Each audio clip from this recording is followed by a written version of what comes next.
betul. Yang lain ada lagi? Sisa makanan. Oke, sisa makanan betul ya. Nah, jadi sampah itu adalah sisa kegiatan manusia yang tidak digunakan lagi. Jadi sampah itu dibedakan menjadi dua jenis. Yang pertama itu ada organik, yang kedua itu ada anorganik. Organik itu apa?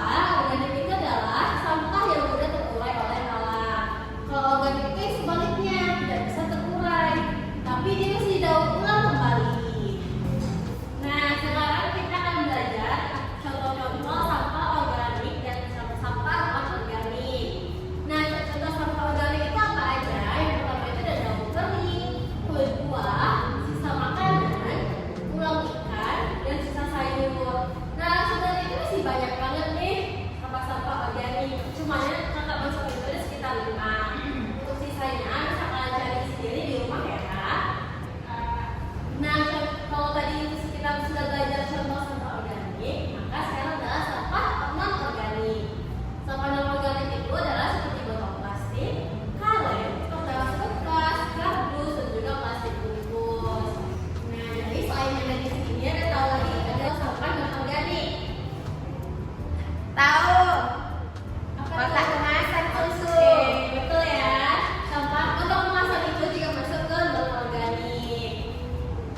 Nah, di sini ada diskusi kasus. Nah, sebelum kakak bacakan kasusnya, kalian bisa duduk berkelompok terlebih dahulu. Nah, karena ada 5 orang, maka dalam satu kelompok ada yang bertiga dan ada yang berdua. Silakan duduk berkelompok terlebih dahulu ya. Nah, kalian kalau sudah duduk berkelompok, akan tanya dulu nih, yang mana kelompok 1 dan yang mana kelompok 2. Kelompok 1 boleh angkat tangannya. Oke, kelompok 2. Oke. Nah, sekarang kita bacakan dulu ya kasusnya dengan baik-baik. Nah, kasusnya itu sebuah keluarga membuang semua jenis sampah ke satu tempat. Nah, di situ ada sisa makanan, ada plastik, kertas, daun, dan juga kaleng. Nah, akibatnya apa? Akibatnya rumah itu jadi bau, banyak lalat, dan saluran airnya jadi tersumbat. Jadi pertanyaannya adalah apa yang salah dari keluarga tersebut dan bagaimana solusinya? Kalian bisa diskusikan dengan kelompok kalian masing-masing. Kasih waktu 5 menit. Silakan ya didiskusikan. Nah, sudah diskusikan kelompoknya masing-masing. Sudah. Nah, siapa dulu nih yang mau menjawab? Dari. Oke, coba sih dulu. Kita kelompok 1 kelompok 2. Kak. 2. 5. Oke, dan dari kelompok 1 yang benar atau kelompok 1 dulu yang menjawab ya? Silakan kelompok 1. Menurut kami yang salah itu karena sampah organik dan non organiknya nggak dipisahkan. Jadi karena itu ada bau dan banyak lalat. Solusinya kita membuat 2 tong sampah untuk memisahkan sampahnya. Nah, sekarang kelompok 2 ya yang menjawab. Silakan kelompok 2. Jadi yang salah itu karena sampahnya itu disatuin. Terus itu kan saluran air tersumbat, berarti mereka membuang sampah di saluran air, membuang sisa nasi. Nah, bagaimana solusinya? Solusinya seharusnya rumah itu tuh ataupun keluarga itu tuh membuat 2 tempat sampah dan jangan membuang sampah ke saluran air supaya tidak tersumbat. Oke, karena dua kelompok sudah menjawab. Menjawab semua. Maka kita tepuk tangan dulu untuk diri kita sendiri ya.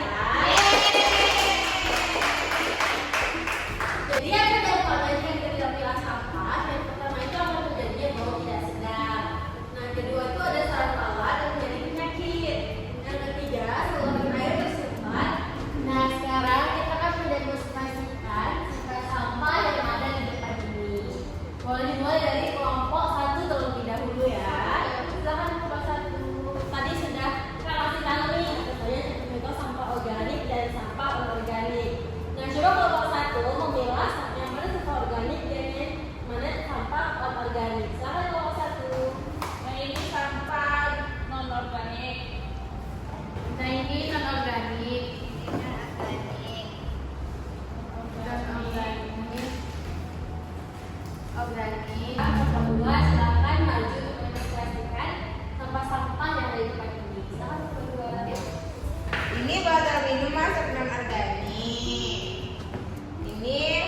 susu juga masuk non-organik. Ini kapan di non-organik? Ini daun masuk di organik. Ini nabati di non-organik. Ini kantong telur di organik. Ini Oke, kita akan berkelompok dua. Silakan kembali untuk kembali. Nah, tadi kan kalian sudah mendemonstrasikan sampah-sampah yang ada di tempat ini. Sekarang kakak mau nanya nih, jadi apa yang kalian dapatkan dari materi kita hari ini? Ya, silakan Nina. Jadi yang kami dapatkan itu yang pertama adalah apa saja contoh sampah organik dan non-organik, dan pentingnya memilah sampah itu sebelum dibuang ke TPA. Oke, baik. Ada lagi yang lain? Ya, silakan Ingrid. yang kami dapat, kami sebisa mungkin menyiapkan lebih dari satu tempat sampah untuk barang-barang yang bisa didaur ulang sama barang-barang yang tidak bisa didaur ulang. Oke, jadi setelah kalian